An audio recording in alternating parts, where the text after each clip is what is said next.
What's going on, guys? JSGC here, back again for another Manchester City video, where today we're going to be doing my match review, match reaction and match analysis of Manchester City's 2-0 home defeat against Liverpool in the Premier League. So before I do crack on with this video, make sure, like always, if you are enjoying the content, do subscribe to my channel. It is free to subscribe. Social media links are in the description if you want to go and follow me on my Twitter, Instagram and TikTok. Email also in the description too if you want to hit me up for any sponsorships or any videos or any general business inquiries. Don't forget to leave a thumbs up on the video. Do let me know your thoughts as well in the comments below. What's gone wrong here for Manchester City, and what can Manchester City do to try and sort this out going into our next game on Wednesday against Tottenham Hotspur. Finally, I want to say a big thank you to today's video sponsor, which is brought to you by Stocks FC. Stocks FC are running a very exciting giveaway for you guys, where you can win a Manchester City shirt of your choice for the 2024-2025 season. All you need to do to enter the draw to win this potential giveaway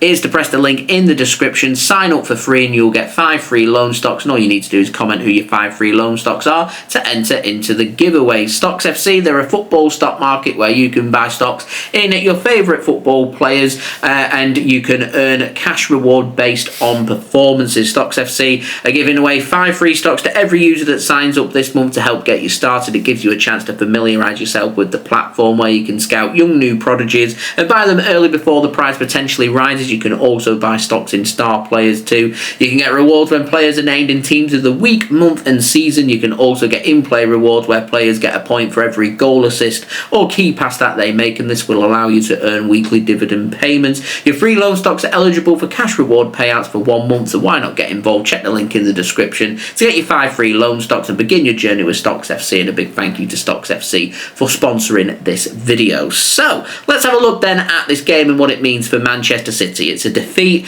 at home against Liverpool. I said in my stream that this is Man City's most difficult game that we've got at home for the remainder of the season. It's the most difficult home game that we're going to have all season. You're going up here against the champions-elect in Liverpool, who are a very good team when it comes to their defending. They've got plenty of runners in midfield. They're good with the pressing. They're good in their attack. They're good with their transitions. They're clinical in front of goal. And for me, they're as close as what you're going to get to the near-perfect team in the Premier League for this season. They're going to be the firm favourites to win the Premier League, of course, with their gaps that they've got at the top of the Premier League. I think they're at 11 points clear now of Arsenal, with just 11 games remaining for Liverpool. They've still got to play Arsenal at Anfield. I think they've got, of their remaining 11 games, 7 of them at Anfield. So Liverpool aren't going to let it slip, but they're a very professional team, a very focused team. There wasn't over-the-top celebrations that we're used to seeing from Jurgen Klopp with Liverpool. They're very much a focused team who know what they need to do. And to me, Liverpool and how they've been this season are everything that Arsenal are trying to be. And for me, Liverpool, right now, as we're sitting here on 27 games in, are the deserved champions, and they are going to win the Premier League. They're not going to let it slip because they're just too good and too professional for that to happen. I wouldn't be surprised to see Liverpool do a job and take the 2 biggest trophies on offer in the Premier League and Champions League. They are that good. So I'm not going to sit here and slate Manchester City for losing to a very good team, just like I didn't really lose the plot over losing to Real Madrid in the Champions League, because the Champions League, it's Real Madrid's baby. They know how to win that competition. They're phenomenally good with brilliant attacking players. What I do want to see from Manchester City, if we're going to lose, is you go down fighting, you do everything. I want Real Madrid to leave the Bernabeu knowing they've been through a battle to knock Manchester City out of the Champions League, and I didn't think that that was the case. I expect Liverpool to beat Man City at the Etihad. They might not have done it since, I think, 2018. They're not beating us in the Premier League for near enough a decade at the Etihad Stadium. I want Liverpool, if they're going to do it, to earn it, to know that they've had to play an 11 out of 10 performance. They haven't needed to. They've not really got out of second gear, because Liverpool are very good, but also I just don't think Manchester City are very good. They certainly can't compete with Real Madrid. They can't compete with Liverpool. So we're left looking and picking up the pieces and basically playing for the scrapes, and I don't think this season City are as good as what Arsenal have been. Certainly not with the consistencies. I wouldn't be surprised to see Arsenal maybe turn their focus towards the Champions League. They may start to just hiccup and drop some more points here and there, but at the moment we're still 9 points behind Arsenal, with Arsenal having a superior goal difference. I'm not looking at second place. We had a chance here to win and go third in the Premier League, with Nottingham Forest losing earlier against Newcastle. Now Forest went 1-0 up in that game, went 4-1, heads could have dropped, could have been 5-6, 7-1. It didn't. They continued, they battled. 4-2 becomes 4-3, and you give yourself the opportunity, and in the end Newcastle are relieved to have come away with the 3 points. But that's what you're doing when you're trying to battle and you're trying to earn and do everything. You're trying to prove the point, whereas with Manchester City, you know, we go 1-0 behind and we just stand there feeling sorry for ourselves, and with that kind of mental attitude we're not going to have a lot of success at the end of the season. That attitude's not going to win us the FA Cup. That attitude's not going to get us into the top 4. Now thankfully a lot of the teams around us have dropped points over this Premier League match day, so there's no real damage done. But what we can't afford to do now, because this is 3 defeats in 4, is let this become a pattern and make that 4 defeats in 5 and 5 defeats in 6 and 6 defeats in 7. That's the kind of form that we was having through November and December that led to Manchester City slipping and sliding down the table, going from a team that maybe could be competing for the Premier League trophy to a team that found themselves outside of the top 4 and in danger of Champions League football for next season, whilst also very nearly going out the Champions League in the league stage. And that's what City now have got to be careful of. There's 12 games coming up. I'm thinking to myself, on average, what we're looking at here for Champions League football, I reckon 70 points is probably going to be enough for Man City. So that's 26 points from 12 games. So I'm thinking to myself, we've got to be trying to pick up 8, maybe 9 wins out of the next 12 games will be enough for us to get the Champions League. Now normally the business end of the season where we're entering towards, I'm so used to City needing 11 or 12 wins to go on and win the Premier League title. It's not going to be the case. There's a bit of slack there for City, but what we don't want to do now is see us lose to Spurs, lose to Forest away from home in our next 2 Premier League games, because that's not going to serve us very well. It's going to send Forest 6 points, maybe even 9 points clear by the time we face them. Tottenham Hotspur picking up a win, and you know, all of a sudden Manchester City won't be in the top 4. We'll slip down the table, and very easily Man City could go within the next couple of games either 7th or 8th.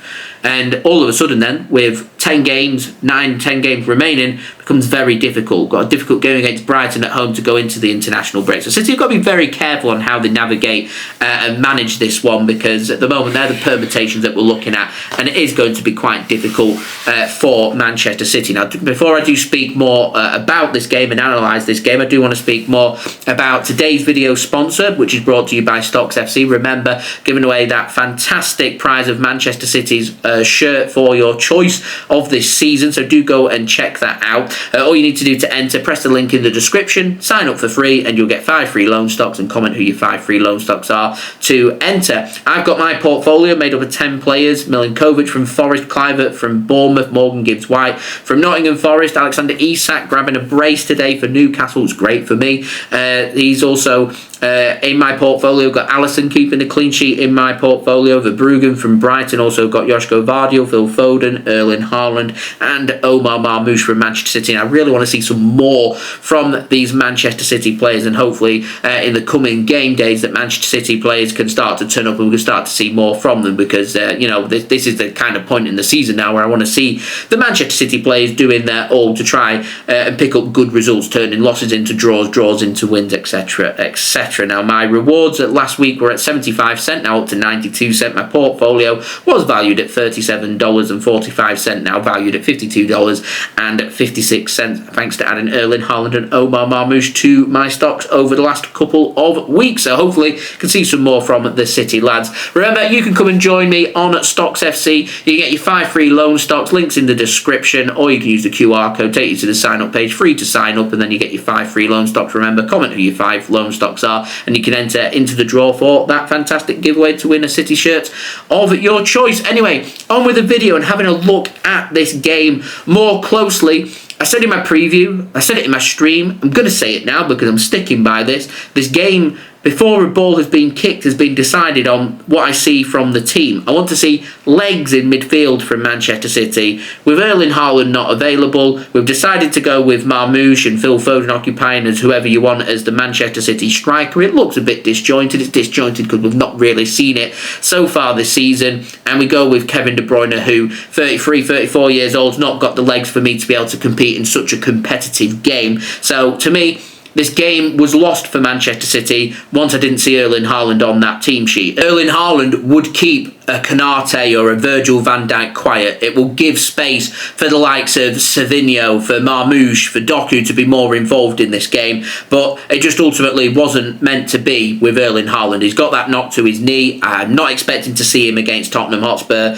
In fact, I reckon City are probably going to give Erling Haaland a good week and a half to try and recover, and I think we'll see Erling Haaland again for the match against Nottingham Forest on the 8th of March. But Erling Haaland's played every single game in the Premier League and Champions League leading up to the game in Madrid midweek, and it's going to be difficult, and City have needed to make some changes from that Madrid game due to player fatigue. It's not easy travelling from Madrid to come in to a game, even though it's at home, taking on a very good Liverpool side, and to be honest, you've got to have things go your way. You've got to have a bit of luck.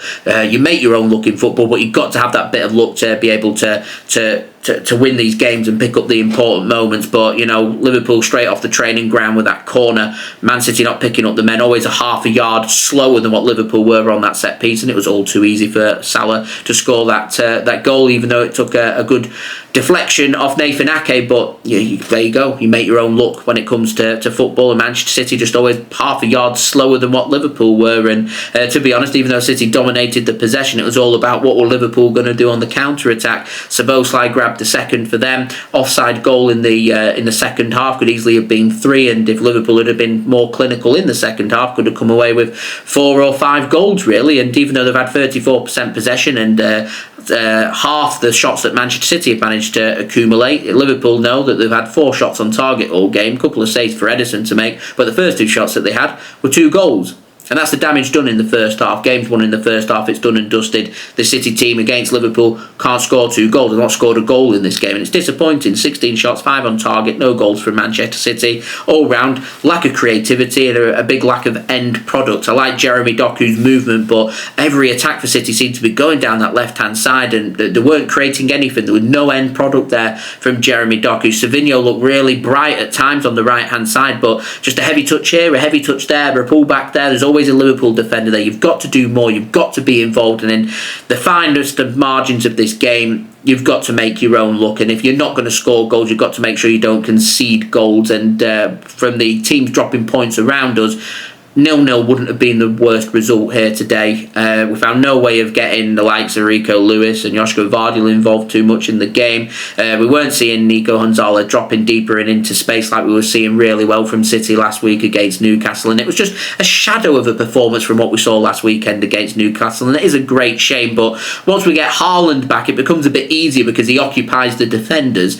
That's what Haaland brings to the team, and all of a sudden you get time and space for the extra runners and the extra legs for Manchester City, likes of Foden and Marmoush, and they can pick up the pieces. I was a bit concerned from this game though about the lack of creativity, the lack of, if Erling Haaland's not available, we've got no way of really threading balls through and creating opportunities for Marmoush, for Doku, for Savinho, and it just wasn't quite clicking for Manchester City. I'm not going to sit here and say Kevin De Bruyne was the problem. I just thought that not having Erling Haaland was the problem for Man City, and it's a problem that we're probably going to face midweek against Spurs away from home in a very difficult game. So you continue to persist with something that's not working, then it's going to continue not to work, and I wouldn't be surprised to see City drop points, even lose the game against Spurs midweek. So do start preparing yourselves for more drop points. Now, the only thing that I've taken away from this game that's a huge plus, a huge bonus, was I thought Cody Khusanov was outstanding, absolutely brilliant, breath of fresh air at the back. City's backline looked disjointed, didn't look very good,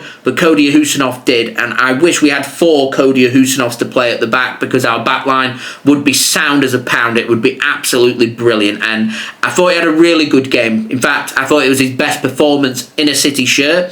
He's had a really good 2 legs going up against Vinicius Jr. He's had a good game here against Liverpool. It's a shame that we've not got something to show for Cody Khusanov Khusanov to show just how good he has been. But I thought it was brilliant for Manchester City. There weren't too much I took away from this game, but how good Cody Khusanov was is something that I did take away from this game. And he was a breath of fresh air, and I'm excited to see more of Cody Khusanov. It's a big bonus that we've got with the injuries of Akanji and John Stones. We're going to see more of Cody Khusanov. So if we can manage him and keep him fit from now to the end of the season, then I think City's defence looks a little better than what it does without him being involved. And he to me was a breath of fresh air. But if we're going to sit here and speak about defenders, Konate, Van Dijk, brilliant for Liverpool. Liverpool's midfield, Gravenberch, Mac Allister, Szoboszlai, it was far superior to Manchester City, and with the precision that you've got with the likes of Mohamed Salah, it was always going to be a difficult evening for City. I mean, Robertson and Alexander-Arnold I didn't think had very good games for Liverpool. They didn't need to. City weren't doing enough. We weren't going to score in a month for Sundays, and